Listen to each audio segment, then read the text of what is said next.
Orang dekat Anas Urbaningrum tuding KLB sumut buah dari perilaku SBY di masa lalu.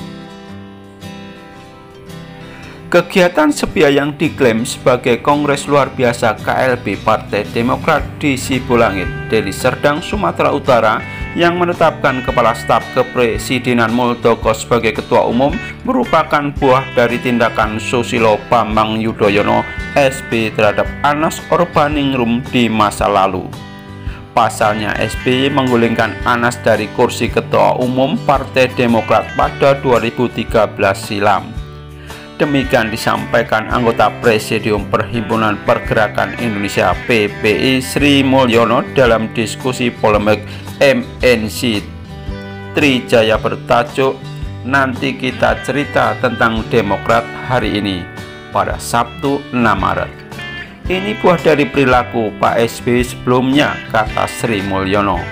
Atas peristiwa yang dialami Anas Urbaningrum, Sri bahkan menyebut SBY yang menjadi kini menjabat Ketua Majelis Partai Demokrat sejatinya adalah guru ilegal yang arogan.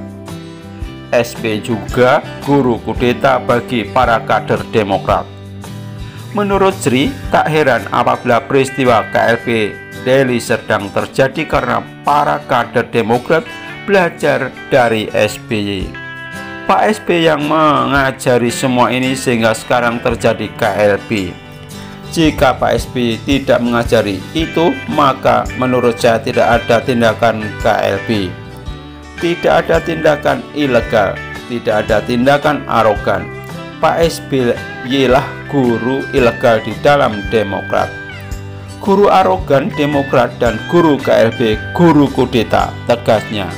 Sri yang juga loyalis Anas Urbaningrum ini menuturkan saat Partai Demokrat dipimpin Subur Budi Santoso dan Hadi Utomo nyaris tak pernah terjadi keributan di internal partai, apalagi hingga berujung KLB. Namun masih kata Sri, setelah Anas Urbaningrum terpilih dalam Kongres Partai Demokrat 2010, barulah mulai ada upaya-upaya penggulingan. Kejadian politik yang menimpa Anas Urbaningrum, dijelaskan Sri, jelas merupakan cara-cara ilegal.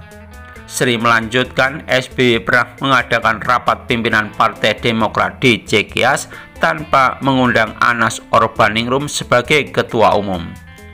Kemudian Anas Urbaningrum juga tidak diundang dan diberitahu mengenai acara yang digelar Forum Komunikasi Pendiri dan Deklarator Partai Demokrat FKP DPP. Tidak hanya itu, Sri juga menyebut SBY pernah secara tiba-tiba berpidato di Jeddah pada 4 Februari 2013 dan meminta KPK menetapkan status hukum terhadap Anas Urbaningrum. Ini kan juga nggak bener, ini kan juga arogan, ilegal juga, mengintervensi hukum. Dan 3 hari setelah itu tanggal 7 Februari sprindik Anis bocornya ke Cikeas.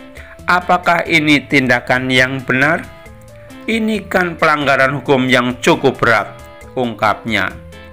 Selanjutnya pada 8 Februari 2013 SBY kemudian mengambil alih kepemimpinan Anas sebagai Ketua Umum Partai Demokrat. Sri Mulyono menyebut tindakan SBY itu tanpa proses konstitusi di internal partai. Atas dasar itu, Sri menyebut bahwa berbagai peristiwa yang dihadapi Anas Urbaningrum saat itu merupakan benang merah atas peristiwa KLB Deli Serdang yang terjadi Jumat 5 Maret kemarin.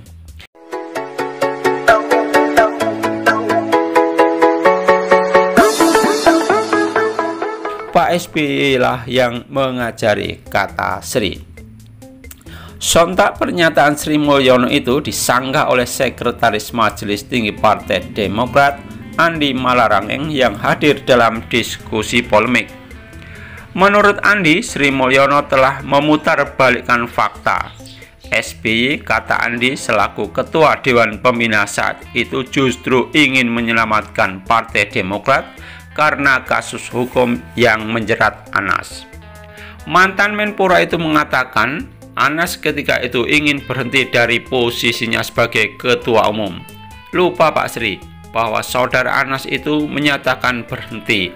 Lalu demikian Pak SBY sebagai Ketua Dewan Pembina harus melakukan penyelamatan terhadap partai. Ini yang harus dilakukan. Lalu kemudian menunjuk saudara Syarif Hasan sebagai Ketua Harian, kata Andi. Atas dasar itu, Andi menegaskan bahwa peristiwa yang dialami Anas berbeda dengan KLB Deli Serdang kemarin. Sebab KLB Deli Serdang diinisiasi oleh Muldoko yang notabene adalah pihak eksternal dan memiliki jabatan Kepala Staf Presiden. Tak hanya itu, Muldoko juga bukan kader Partai Demokrat. Dia justru bersekongkol dengan para mantan kader untuk mengambil alih kepemimpinan Agus Harimurti Yudhoyono AHY yang sah. Kalau yang sekarang ini ada elemen kekuasaan yang berada di luar partai yang namanya KSP Muldoko. Lingkaran dalam istana dengan kekuasaan dan uang bersekongkol dengan orang-orang yang sudah keluar dari partai, tegasnya. Ini persoalan eksternal, intervensi kekuasaan terhadap Partai Demokrat. Partai yang kebetulan sedang berseberangan dengan pemerintah, dan mereka ini orang-orang ini broker-broker dalam partai yang jual-jual partai. Kebetulan ada yang mau beli, ketemulah. Jadi beda dengan soal Anas. Demikian kata Andi. Selain Sri Mulyono dan Andi Malarangeng turut hadir secara virtual dan menjadi narasumber dalam diskusi tersebut, yakni peneliti senior LIPI Profesor Siti Djuro dan pakar hukum tata negara Profesor Juanda. Demikian yang disampaikan oleh PT Kreator. Sampai ketemu untuk tayangan-tayangan berikutnya.